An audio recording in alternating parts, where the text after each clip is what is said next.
welcome back to our channel Reaction on India.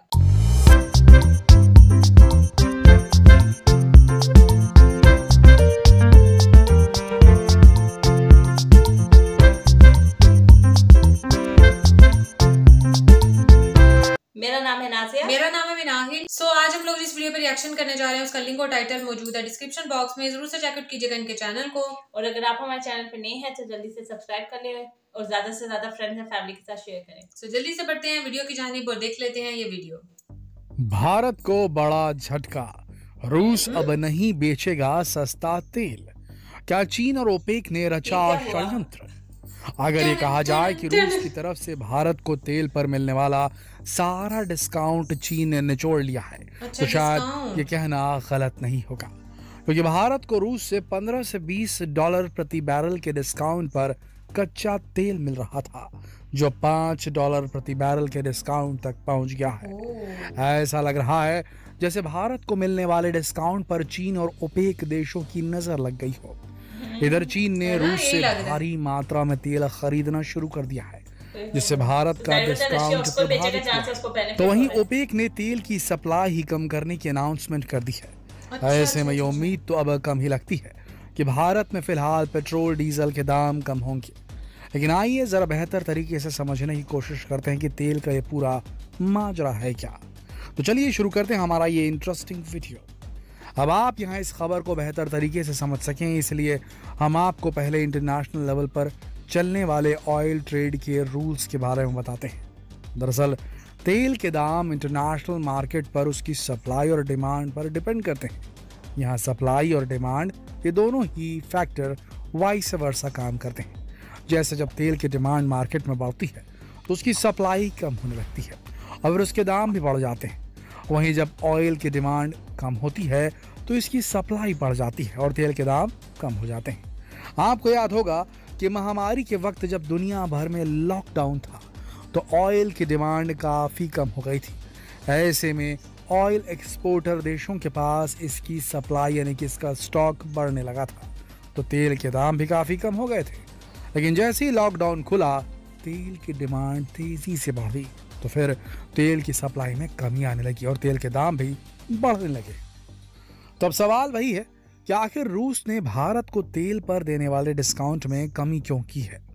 तो हुआ कुछ ऐसा है, जैसा कि हम जानते हैं कि रूस से सबसे ज्यादा तेल खरीदने वालों की लिस्ट में चीन और भारत सबसे ऊपर है और रूस इन दोनों ही देशों को डिस्काउंट पर पिछले 1 सालों से तेल बेच रहा है। लेकिन अब रूस को यह लग रहा है कि उसकी तेल की डिमांड बढ़ रही है। अब यहाँ आप सोच सकते हैं कि भला रूस के तेल की डिमांड अचानक से कैसे बढ़ने लगी। अभी तक तो वेस्टर्न कंट्रीज के बैन रूस के ऊपर लगे ही हुए हैं। तो जनाब यहाँ मेन गेम खेल रहा है ये चीन।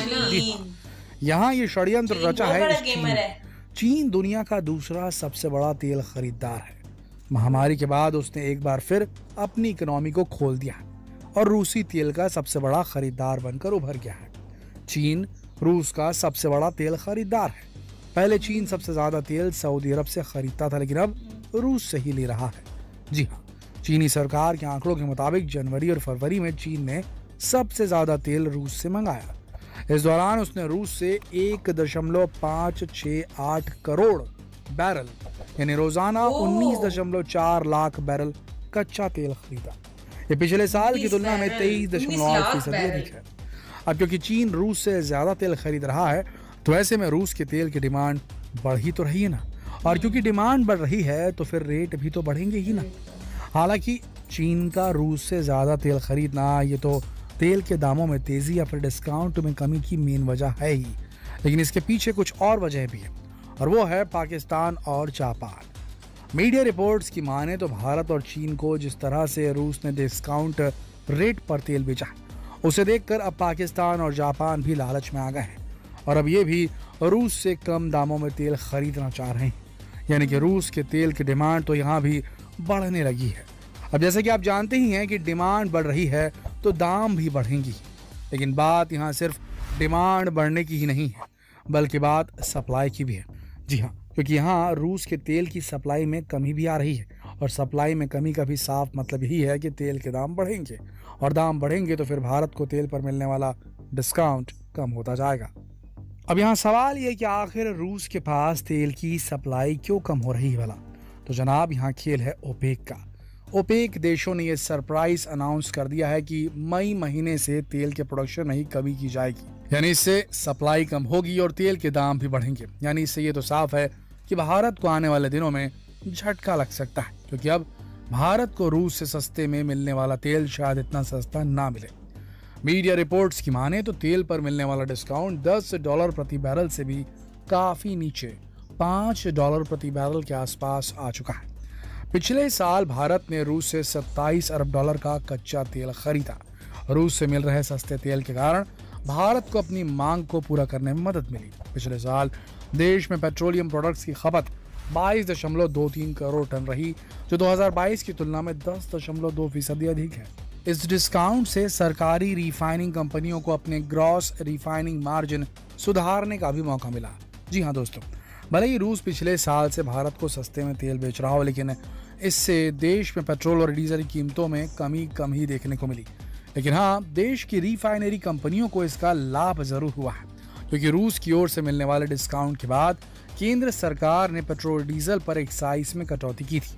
और शायद आपको ये मालूम हो कि हमारी ये रिफाइनरी कंपनियों ने इसका भरपूर फायदा भी उठाया है। जी हाँ, जिन यूरोपियन कंट्रीज ने रूस पर बैन लगाए हैं, भारत ने इन्हीं यूरोपियन कंट्रीज को मुनाफा कमाकर ऑयल बेचे हैं। रिपोर्ट्स की माने तो ऑयल मार्केटिंग कंपनियां पिछले कुछ महीनों में अपना पिछला घाटा पूरा करने में लगी हैं। जानकारों का कहना है कि पेट्रोल पर उन्हें अच्छा खासा फायदा हो रहा है। अप्रैल में अब तक भारतीय बास्केट में कच्चे तेल की एवरेज कीमत $83.96 प्रति बैरल रही है। भारत रूस के साथ लगातार बातचीत भी कर रहा है।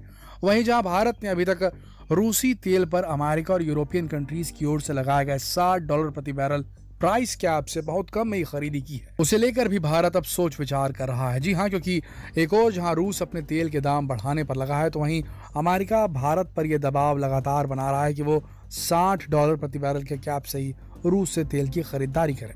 अब हालांकि भारत पर ही इसका दबाव बढ़ता जा रहा है, ऐसे में देखना होगा कि भारत इस पर अगला कदम क्या उठाता है। लेकिन यहाँ ये बात तो समझ आती है कि चीन को भारत की खुशी बिल्कुल भी बर्दाश्त नहीं होती, तभी तो बैठे बैठे ये चीन भारत के खिलाफ दांव खेलता ही रहता है। खैर, आने वाले वक्त में देखा जाएगा कि इस तरीके से तेल का डिस्ट्रीब्यूशन होता है। उम्मीद है कि रूस कुछ न कुछ डिस्काउंट तो भारत के लिए निकाल कर रखेगा, पर अगर बाजार में ही इतनी ज्यादा लिक्विडिटी रही तो फिर कहाँ नहीं जा सकता। तो ये थी यथास्थिति। आशा करते हैं वीडियो से आपको कुछ नया सीखने को मिला होगा।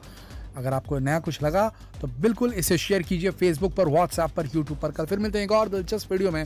तब तक के लिए आप सबका इस वीडियो के अंत तक बने रहने के लिए दिल से धन्यवाद।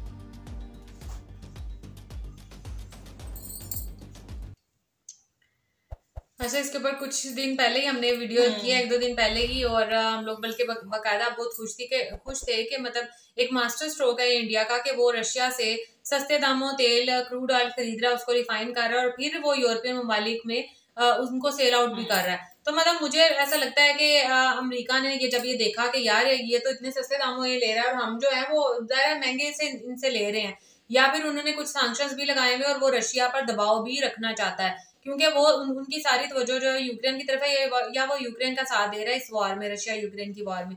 तो शायद वो इस वजह से भी वो रशिया को थोड़ा वो कहते हैं ना कि उसको थोड़ा नीचे गिराने के लिए या उनको थोड़ा परेशान करने के लिए भी ये काम कर रहा है। और अगर चाइना की बात जहां तक की जाए तो चाइना तो ऑब्वियसली जैसे वो देखता है कि लोग ये कर रहे हैं, दूसरे मुल्कों वाले ये कर रहे हैं, तो मैं पीछे ना रह जाऊं, मैं भी जल्दी से कर लूं। और इंडिया को मैं ये जरूर कहना चाहूंगी कि इनके जितने भी जो यूट्यूबर्स हैं या जितने भी जो इस तरह की वीडियो जो फौरन से अपनी न्यूज को हाईलाइट कर देते हैं, उनको थोड़ा सा मेरे ख्याल से ठंडी करके खानी चाहिए, क्योंकि वाकई इस तरह से नजरों में आ जाता है। अगर ये इस तरह की वीडियोस ना आती कि इंडिया बीट सऊदी अरेबिया और मतलब इतनी एक्सपोर्ट लेवल उसका बढ़ गया, वो भी पेट्रोल में, पेट्रोलियम प्रोडक्ट्स वो इतने एक्सपोर्ट कर रहा है, अगर कुछ साल और ऐसे खामोशी से मतलब करते रहते काम, तो ज़ाहिर है इंडिया का फायदा होना था। लेकिन वो पूरी एक सोशल मीडिया पे एक धमाका हुआ कि यार इंडिया ये कैसे कर सकता है, हालांकि यहाँ पे ऑयल रिजर्व्स भी नहीं है और ये सस्ते दामों ऑयल खरीद के तो ये अब यूरोपियन कंट्रीज में बेच रहा है। तो वो न्यूज जो है वो सबको क्लिक किया और फिर सब आगे हिस्सा डालने के लिए कि हम भी डाले हिस्सा। और जैसी आप वाली अभी आपने बात की है कि वो इंडिया को जो है थोड़ी ठंडी करके खानी चाहिए, इसी पे जब हमने लिथियम का किया था तब भी एक बहुत बड़ा जी उस टाइम सनसनीखेज फैल गई थी कि इंडिया जम्मू कश्मीर में लिथियम निकल आया। उसके बाद ही जो है 1-2 दिन बाद भी रिपोर्ट आई थी कि इंडिया जो ये लिथियम जो है वो सेल करना चाह रहा है। तो वाकई तो जब बहुत ज्यादा एक्साइटमेंट होती है आपकी कंट्री को जो है कोई अचीवमेंट करे, लेकिन यह है कि अपने इर्द गिर्द लोगों को भी देख लेना चाहिए कि वो ताक में लगे रहते हैं कि यार यहाँ से कोई हमें खबर मिले तो हम भी जो है उसके ऊपर अटैक करें। और इंडिया की तरफ अभी सारे मुल्कों की नजर है क्योंकि वो बहुत ज्यादा जो है ना वो डेवलपमेंट कर रहा है। और दूसरा बात अगर हम करें चाइना की, तो ये हम पहले भी बहुत सारी वीडियो देख चुके हैं कि इंडिया और चाइना की बिल्कुल भी नहीं बनती, और चाइना तो बस ताक में लगा रहता है कि इंडिया कुछ करे तो मैं भी फौरन उसके ऊपर करूं। और पाकिस्तान का भी जैसे अगर चाइना और पाकिस्तान की दोस्ती की अगर हम बात करें तो उसमें भी जो है चाइना को अपना ही फायदा जो है वो उसने निकालना है। तो चाइना जो है वो चाहे वो उसकी दुश्मनी हो, किसी मुल्क से दुश्मनी हो या किसी मुल्क से उसके साथ दोस्ती हो, उसने बस अपना फायदा ही निकालना है। और यहाँ पे भी उसने क्या किया है, अपना ही फायदा निकाला है। ज्यादा जो है वो तेल की डिमांड जो है उसने ज्यादा करना स्टार्ट कर दी है ताकि वो उसके प्राइस जो है वो बढ़ जाए। अच्छा, मुझे यहाँ पे इस बात पे बहुत ज्यादा हैरत हुई कि जब इन्होंने कहा कि अब इसमें जो है रशिया से जो है ऑयल जो पाकिस्तान और जापान भी देना स्टार्ट कर देगा। अभी उनको इजाजत मिली है, अभी उनको इजाजत मिली है। अच्छा, मुझे इस पे बहुत ज्यादा भी खुशी हुई है कि चलो पाकिस्तान भी जो है इस दौर में शामिल हो गया कि इन्होंने जैसे अभी बताया कि जापान और पाकिस्तान जो है वो भी अब रशिया से क्रूड ऑयल जो है वो लेंगे। तो हम उम्मीद करते हैं कि अगर वो लेंगे तो पाकिस्तान में भी जो है पेट्रोल की कीमतें जो है वो थोड़ी कम हो जाए, क्योंकि अभी पेट्रोल की कीमतें जो है वो बहुत ज्यादा। लेकिन यार जब इतनी मात्रा में बाकी जापान भी अब इसमें आ गया है, चाइना भी इसमें आ गया है, वही सप्लाई अब डिमांड ज्यादा होगी है, सप्लाई कम हो गई है, तो वो जाहिर बात है उसकी कीमतें और बढ़ेगी। और बाकी वीडियो के आपकी बात से मैं एग्री करती हूँ। वीडियो के भी जब हम देख रहे थे उन्होंने कहा था कि मई में जो है वो इसकी डिमांड जो है वो बहुत ज्यादा बढ़ गई है और इसकी कीमतों में इजाफा होगा, तो ये पेट्रोल तो फिर और ज्यादा महंगा हो जाएगा। जाहिर सी बात है, ये खबर अच्छी नहीं है, पाकिस्तान को पीछे आ जाना चाहिए। लेकिन पाकिस्तान ये कि सऊदी अरब से भी तो ले रहा है ना साथ में, मतलब उनको मुझे लगता है कि पाकिस्तान में शायद थोड़ी बहुत कमी होगी, क्योंकि वहां से जो क्रूड ऑयल है वो $5 इन्होंने कहा ना पर बैरल कमी के हिसाब से, डिस्काउंट के हिसाब से देंगे, तो फिर भी $5 यहाँ बहुत मायने रखते हैं। यहाँ पे जो $1 है वो 200 के करीब पहुंचा हुआ है, तो मतलब या फिर भी फायदा होगा थोड़ी बहुत। चलो 2-3 रुपए ही कम आएगा, 5 रुपए ही कम आएगा, चलो मुझे लगता है कि कम आएगा। लेकिन यार देखो रशिया और इंडिया की बहुत ज्यादा आपस में फ्रेंडशिप है ना, तो रशिया को इंडिया के साथ ऐसा नहीं करना चाहिए था, है ना। बेशक उसको चीन उससे ले रहा है बहुत ज्यादा मात्रा में ऑयल ले रहा है, वो बना के रखेगा मुझे लग रहा है रशिया। चीन ज्यादा पावरफुल है, जाहिर सी बात है, अभी तक तो है ना, लेकिन फिर भी थोड़ी बहुत दोस्ती की खातिर जो है वो उसको रशिया को जो है वो थोड़ा करना चाहिए। नहीं, चीन के साथ चलो ना करता, जापान और पाकिस्तान को कहता है कि जाओ भाई मैंने भी तुम लोगों को देना, मैं पहले से बहुत ज्यादा दे रहा हूँ। हाँ, जब और कोई बात करें जैसे वो यूरोपियन कंट्रीज की हम बात कर लें कि वो रशिया का ही ऑयल जो है वो इंडिया से ले रहे थे, तो उसमें भी मेरे ख्याल से उनको तकलीफ उठी है कि यार ये क्या हो रहा है, रशिया तो फायदे में जा रहा है, तो इस वजह से भी मेरे ख्याल से बाकी कंट्रीज को तकलीफ उठ रही है कि यार कुछ या फिर ये सारे मामला होते हैं। जैसे हमने वो देखा वो यूक्रेन की तरफ से वो जो काली माँ को की पोस्ट लगाई गई, फिर जाहिर सी बात है ये सारे जो है इंटरनेशनली एक टाइप के मामला बन जाते हैं, क्योंकि सोशल मीडिया पे हर चीज है।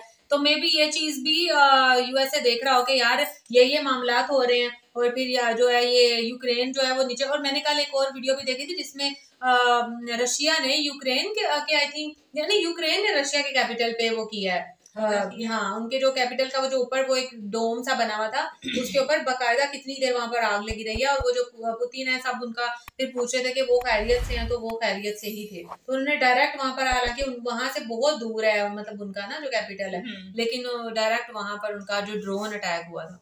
ये सारी चीजें खिचड़ी बन गई है। यूक्रेन को मुझे समझ नहीं आता मसला क्या, यूक्रेन क्यों नहीं ठंडी करता जंग। खैर ये थी आज की वीडियो, हम तो यही होप सो करेंगे कि जो भी हो अल्लाह करे वो बेहतर हो, हर पाकिस्तान के हक में भी पाकिस्तान के हक में भी बेहतर हो, बाकी दूसरी कंट्रीज के हक में भी बेहतर हो। सो ये था हमारा आज का रिएक्शन। और पेट्रोल की कीमतें ऊपर ना जाए, हाँ है ना, मतलब पेट्रोल ऊपर गया तो डॉलर ऊपर गया। कसम से आपको एक अंदर की बात बताएं, जब से पेट्रोल की कीमतें बढ़ी हम लोग कहीं बाहर नहीं निकलते हैं, हमें कोई लेके नहीं जाता, क्या करें गरीब बंदे भाई। हाँ तो खैर ये था हमारा आज का रिएक्शन, होप सो आपको अच्छा लगा होगा। अगर अच्छा लगा है तो एक लाइक तो जरूर बनता है, लाइक के साथ साथ चैनल को सब्सक्राइब भी कर दें और ज्यादा से ज्यादा कमेंट करके अपना हिस्सा भी डाला करें। सो मिलेंगे इंशाल्लाह आपसे नेक्स्ट रिएक्शन वीडियो के साथ, तब तक हमें दें इजाजत, अल्लाह हाफिज।